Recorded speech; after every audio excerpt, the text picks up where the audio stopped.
প্রিয় ছাত্রছাত্রীরা, আগের ভিডিওতে আমরা উলম্ব বৃত্তপথে গতির বিভিন্ন অবস্থানে টান আলোচনা করেছি। এবার আমরা একটু দেখার চেষ্টা করব, যদি কোনো একটা বস্তুকে উলম্ব বৃত্তপথে ঘুরিয়ে ছেড়ে দেওয়া হয় তাহলে সেক্ষেত্রে তার বেগ বিভিন্ন বিন্দুতে বিভিন্ন হবে এবং সর্বনিম্ন বিন্দুতে তার বেগ সর্বোচ্চ হবে এবং যত উপরের দিকে উঠতে থাকবে তার বেগ কমতে থাকবে। তো এই ক্ষেত্রে এই যে উলম্ব বৃত্তপথ, এটা সম্পূর্ণ করতে গেলে সর্বোচ্চ বিন্দুতে বস্তুটাকে যে বেগ লাভ করতে হবে তাহলে তাকে বলা হয় ওই বিন্দুর সন্ধি বেগ। তাহলে ওই বৃত্তপথের সন্ধি বেগ। তাহলে সন্ধি বেগ কাকে বলবো না, একটা বস্তুকে উলম্ব বৃত্তপথে আবর্তনের সময় সর্বোচ্চ বিন্দুতে ন্যূনতম যে বেগ লাভ করলে বস্তুটি বৃত্তপথ সম্পূর্ণ করতে পারবে তাকেই বলা হবে তার সন্ধি বেগ। তোমরা দেখেছো যে অনেক সময় ধান ঝাড়াই মেশিনের কি হয় না, বস্তুটাকে তুমি ঘুরিয়ে ছেড়ে দিচ্ছ, সে কিছুটা গেল উলম্ব বৃত্তপথে, তারপরে কিন্তু এই পর্যন্ত না গিয়ে সে আবার উল্টো দিকে ঘুরে আসে। তাহলে এক্ষেত্রে বস্তুটা কিন্তু উলম্ব বৃত্তপথ সম্পূর্ণ করতে পারছে না। তাহলে উলম্ব বৃত্তপথ সম্পূর্ণ করতে গেলে এই সর্বোচ্চ বিন্দুতে তার একটা ন্যূনতম বেগ থাকা প্রয়োজন। যে বেগটা থাকলে তবে সে উলম্ব বৃত্তপথ সম্পূর্ণ করতে পারবে, তাহলে তাকেই সন্ধি বেগ বলা হচ্ছে। তাহলে এবার সেই সন্ধি বেগের রাশিমালা আমরা কি করে নির্ণয় করব? তাহলে মনে করি এম ভরের বস্তু আর ব্যাসার্ধের বৃত্তপথে আবর্তন করছে এবং সর্বোচ্চ বিন্দুতে যখন সে আসছে তখন তার বেগ হলো v1। তাহলে এক্ষেত্রে অপকেন্দ্র বল mv1² বাইরের দিকে কাজ করছে, আর ওজন mg নিচের দিকে কাজ করছে, আর সুতোর টান T1ও নিচের দিকে কাজ করছে। তাহলে আমরা বলতে পারি যে T1 plus mg equal to mv²/r। তাহলে এক্ষেত্রে T1 equal to mv²/r mv1² minus mg T1 equal to. এখন দেখো এই যে v1 এর মান যদি কমে যায় তাহলে T1 এর মান কমতে থাকবে। তাহলে এবার এই কমতে কমতে একটা সময় T1 এর মান 0 হয়ে যাবে। তাহলে T1 যদি 0 হয়ে যায় তাহলে আমরা বলতে পারি mv1²/r ইকুয়াল টু mg। তাহলে সেক্ষেত্রে mm কেটে গেলে v1 ইকুয়াল টু √rg। তাহলে v1 ইকুয়াল টু √rg হলে তাহলে টানটা 0 হয়ে যাচ্ছে। এবার যদি v1 rg থেকে √rg থেকে কম হয়, অর্থাৎ v1 লেস দেন √rg হয়ে যায়, তাহলে সেক্ষেত্রে এই টানটা কি হয়ে যাবে? নেগেটিভ হয়ে যাবে। তাহলে টান ঋণাত্মক, তাহলে একটা সুতোর টান ঋণাত্মক হওয়ার অর্থ সুতোটা আলগা হয়ে যাবে।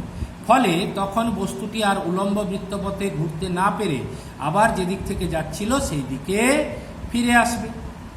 তো তাহলে সেক্ষেত্রে উলম্ব বৃত্তপথ সম্পূর্ণ করতে পারবে না। তাহলে উলম্ব বৃত্তপথ কতক্ষণ সম্পূর্ণ করতে পারবে না, টান T1 ইকুয়াল টু 0 হওয়া পর্যন্ত।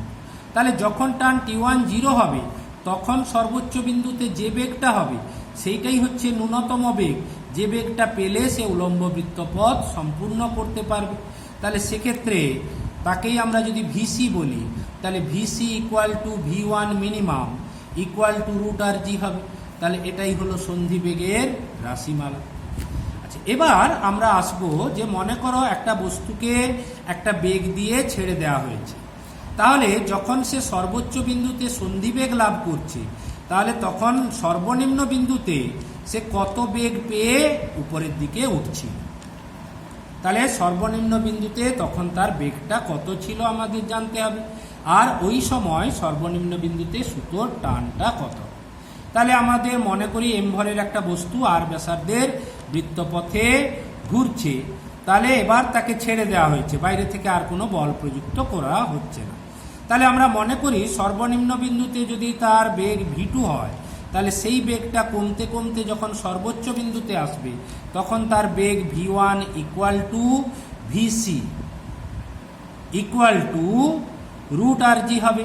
তাহলে v1 equal to vc equal to √rg হবে, তবেই তো সন্ধি বেগ পাবে।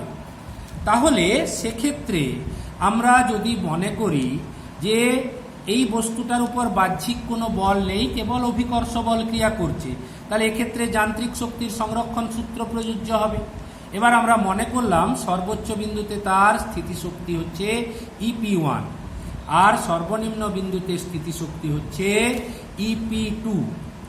আর সর্বোচ্চ বিন্দুতে গতিশক্তি কত হবে না EK1 equal to half mvc square. আর সর্বনিম্ন বিন্দুতে গতিশক্তি EK2 equal to half mv2 square, কারণ এখানে v2 বেগ পেয়েছে। তাহলে এবার বলো যে এই সর্বোচ্চ বিন্দু স্থিতিশক্তি আর সর্বনিম্ন বিন্দু স্থিতিশক্তির মধ্যে কোনটা বড়? না অবশ্যই সর্বোচ্চ বিন্দু, কারণ উচ্চতা বাড়লে স্থিতিশক্তি বাড়ে।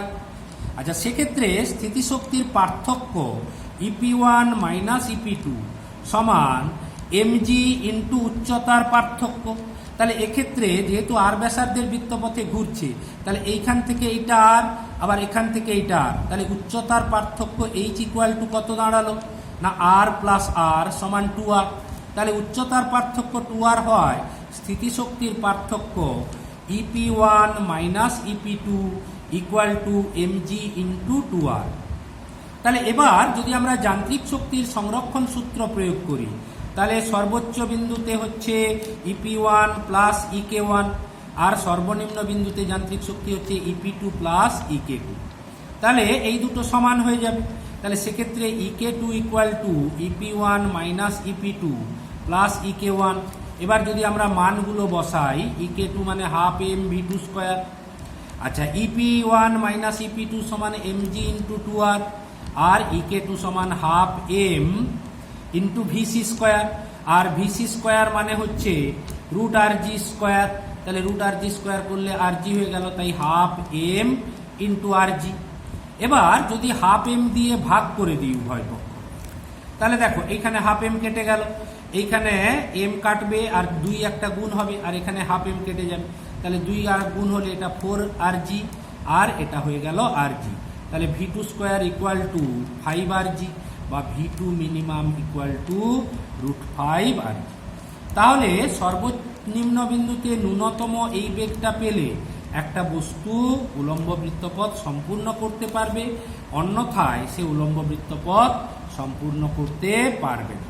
তাহলে সেই সময় সুতোর টান কত হবে না দেখো, নিচের দিকে অপকেন্দ্র বল কাজ করছে mv2 স্কোয়ার বাই আর, আবার ওজন mgও নিচের দিকে কাজ করছে, আর সুতোর টান T2 উপরের দিকে কাজ করছে।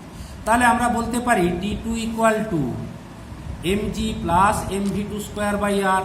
এবার mg, এবার v2র মানটা √5g আর বসিয়ে দিলে হচ্ছে একটা আর কেটে গেল, তাহলে এটা হলো 6mg। আচ্ছা, এরপর আমরা দেখাবো যে উলম্ব বৃত্তপথে আবর্তনশীল বস্তুকণার সর্বোচ্চ এবং সর্বনিম্ন বিন্দুতে টানের পার্থক্য কত। তাহলে আমরা মনে করি একটা বস্তুকণাকে উলম্ব বৃত্তপথে ঘুরিয়ে ছেড়ে দেওয়া হয়েছে, বাইরে থেকে আর কোনো বল নেই, কেবল অভিকর্ষ বল। তাহলে সেই সময় সে সর্বনিম্ন বিন্দুতে V2 বেগ লাভ করেছে, আর সর্বোচ্চ বিন্দুতে যখন যাচ্ছে তখন তার বেগ হচ্ছে V1। তাহলে এক্ষেত্রে আমরা বলতে পারি সর্বোচ্চ বিন্দুতে তার মোট যান্ত্রিক শক্তি যা হবে, সর্বনিম্ন বিন্দুতে মোট যান্ত্রিক শক্তিও তাই হবে, কারণ বাহ্যিক বল নেই, আর অভিকর্ষ বল একটি সংরক্ষী বল। তাই সেক্ষেত্রে আমরা সর্বোচ্চ বিন্দুতে স্থিতিশক্তি EP1 আর গতিশক্তি যদি EK1 বলি, আর সর্বনিম্ন বিন্দুতে স্থিতিশক্তি EP2 আর গতিশক্তি EK2 বলি, তাহলে EP1 minus EP2 equal to হবে mg ইন্টু 2r, এটা তোমরা আগেই দেখেছো। আর EK1 equal to half m V1 square, আর EK2 equal to half m V2 square. তাহলে এক্ষেত্রে যান্ত্রিক শক্তির সংরক্ষণ সূত্রানুসারে half m V2 square plus EK2 equal to half m V1 square plus EP1। তাহলে এখানে হাফ এম ভি স্কোয়ার এদিকে রেখে দিলাম, আর এদিক থেকে হাফ এম V1 স্কোয়ারটাকে এদিকে নিয়ে চলে এলাম। তাহলে EP1টা এদিকে ছিল, EP2টা এদিক থেকে এদিকে গেল, তাই EP1 মাইনাস EP2 হয়ে গেল। তাহলে এবার দেখো, তাহলে আমরা যদি হাফ এম কমন নিই, দিয়ে কাটাকাটি করি, তাহলে এখানে দেখো EP1 মাইনাস EP2 সমান mg ইন্টু 2r। তাহলে এবার হাফ এম দিয়ে ভাগ করলে এখানে একটা 2 গুণ হয়ে যাবে, mm কেটে যাবে, তাহলে V2 square minus V1 square equal to 4rg। তাহলে এবার দেখো সর্বোচ্চ বিন্দুতে সুতোর টান কত আর সর্বনিম্ন বিন্দুতে। তাহলে সর্বনিম্ন বিন্দুতে সুতোর টান T2 equal two mv2/r plus mg। তাহলে T2 ইকুয়াল টু হলো mv2/r প্লাস mg। আর সর্বোচ্চ বিন্দুতে দেখো T1 নিচের দিকে, mg নিচের দিকে, আর mv1/r উপর দিকে। তাহলে আমরা বলতে পারি T1 equal to mv1/r minus mg। তাই T1 ইকুয়াল টু লেখা হলো mv1/r মাইনাস mg। এবার তাহলে বিয়োগ করে দেব। তাহলে টানের পার্থক্য T2 মাইনাস T1 বিয়োগ করলে এখান থেকে m/r কমন চলে যাচ্ছে, তাহলে v2² মাইনাস v1²। আর এখানে এটাও প্লাস হয়ে গেল, তাহলে 2mg। তাহলে এবার v2² minus v1² equal to 4rg বসালে, তাহলে m/r into 4rg plus 2mg।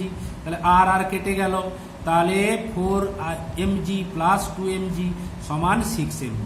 অর্থাৎ সর্বোচ্চ এবং সর্বনিম্ন বিন্দুর টানের পার্থক্য সর্বদাই 6mg হবে।